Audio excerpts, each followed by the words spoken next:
Manchester, a city of football chants rolling through floodlit stadiums, of neon reflecting off rain-soaked pavement, of laboratories where humanity first split the atom.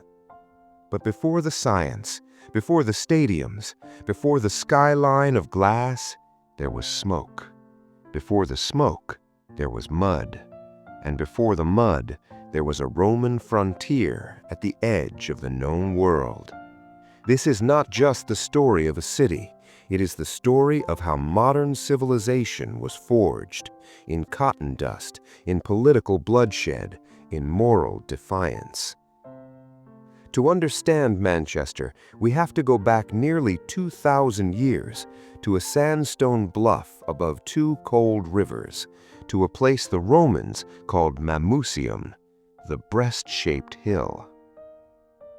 The year is 79 AD.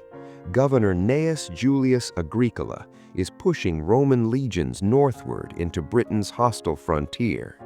This is not the sunlit Mediterranean. This is rain, thick forest, bog, and resistance.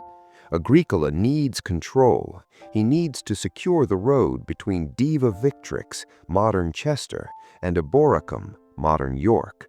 So he chooses high ground, a sandstone bluff overlooking the rivers Medlock and Irwell. The local Brigantes tribe calls it Mamucium. The Romans build a fort, rectangular, earthen, efficient. 500 auxiliary soldiers are stationed here, men from Spain, from Germany, from North Africa, not citizens, not senators, soldiers at the outer rim of empire. Beyond the wooden palisades lies wilderness, but Rome does what Rome always does. It builds. A vicus, a civilian settlement, clings to the fort's walls. Traders arrive, craftsmen follow, families settle. A bathhouse rises in steam against the cold air. An inn houses officials and merchants moving between provinces. For nearly 2 centuries, Mamucium survives as a small but vital pulse in northern Britannia. Then the empire weakens. In 410 AD, Roman authority collapses in Britain. The legions withdraw.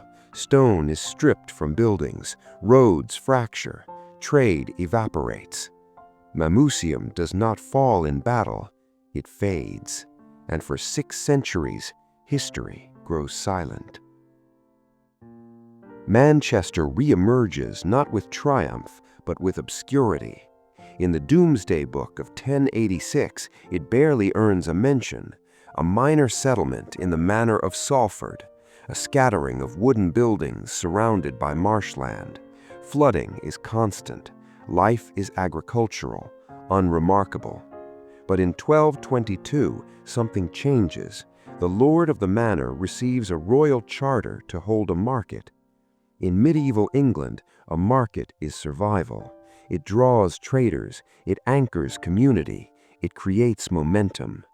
A parish church rises, what will become Manchester Cathedral centuries later. Growth is slow, painfully slow. By 1400, only 1,500 people live here. But Manchester has a quiet advantage. Wool. The surrounding Lancashire countryside produces it in abundance. Manchester becomes the trading hub. Cloth is spun and woven inside cramped cottages under flickering candlelight. It survives the Reformation. It survives the English Civil War, defending itself with royalist weapons with improvised means. By 1550, the population reaches 5,000, a proper town now. Still small, still provincial, but poised. Because across the ocean, something is shifting, and Manchester is about to be pulled into a global system of unimaginable scale. The 1700s. Cotton becomes England's obsession. Light, breathable, washable. But Britain cannot grow it. The fiber must be imported. And here, Manchester's destiny intertwines with one of history's darkest systems, the triangular trade. British ships carry manufactured goods to West Africa. There, those goods are exchanged for human beings. Enslaved Africans are transported across the Atlantic in brutal, suffocating voyages. The ships return loaded with raw cotton, picked by enslaved hands in the Americas. Manchester becomes the industrial heart of this triangle. Lancashire's damp climate is ideal for spinning thread. The moisture keeps fibers from snapping. At first, cotton is processed in cottages. Then the machines arrive. 1764, the spinning jenny. 1769, the water frame. 1779, the spinning mule. Each invention multiplies productivity. Each invention concentrates power. Factories replace homes. Water wheels turn. Steam engines roar. Brick mills rise across the skyline. Smoke thickens. Manchester becomes something new in human history, the first industrial city. They call it Cottonopolis, an urban engine fueled by cotton and by exploitation stretching across oceans. By 1801, Manchester's population explodes to 70,000. By mid-century, it surpasses 300,000. The skyline is a forest of chimneys, but beneath the smoke lies suffering. Families crowd into back-to-back terrace houses. No sewage system, contaminated water, cholera, typhus, tuberculosis. Life expectancy in the 1840s hovers around 25 years in some districts. Inside the mills, machinery never stops. The roar is constant. Children as young as 5 crawl under spinning frames to retrieve loose cotton. One mistake, and a limb is gone. Industrial wealth flows upward. Workers remain trapped. Frustration builds. In 1819, 60,000 people gather peacefully at St. Peter's Field. They demand parliamentary reform, representation, a voice. They bring food, they bring families. Local magistrates panic. Cavalry are sent in, sabers drawn. The charge is chaotic and brutal. 15 people are killed, hundreds injured. The event becomes known as the Peterloo Massacre, a massacre on British soil. The machine of industry has revealed its political teeth, but repression ignites reform movements that will reshape Britain. Manchester is no longer just an industrial city, it is a political one. In the 1840s, a young German named Friedrich Engels arrives in Manchester. He walks its slums, documents its conditions. He shares his analysis with Karl Marx. Together, they develop ideas that will challenge global capitalism. But Manchester's greatest moral test comes in 1861. The American Civil War begins. The Union Navy blockades Confederate ports. Cotton shipments collapse. Manchester's mills fall silent. Unemployment surges. Families queue for relief. The Confederacy offers a bargain. Support the South. Oppose abolition. Cotton will flow again. The choice is stark: economic survival or moral conviction. On New Year's Eve, 1862, thousands gather at the Free Trade Hall. They vote to support the Union cause.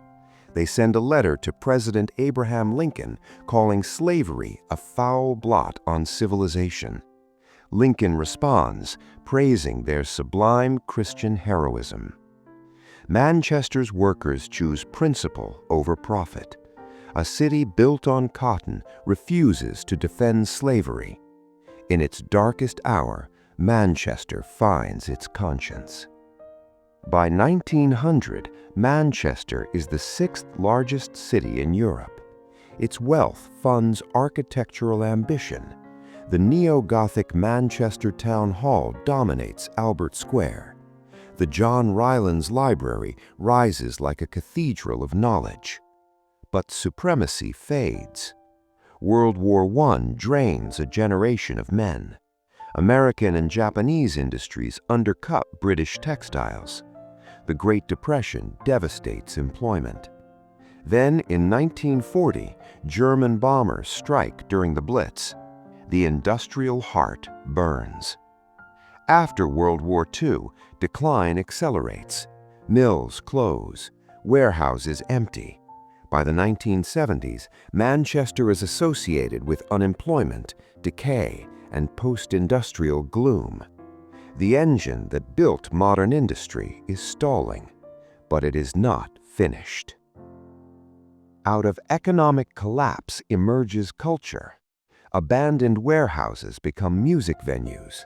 From the shadows rise bands that redefine British sound.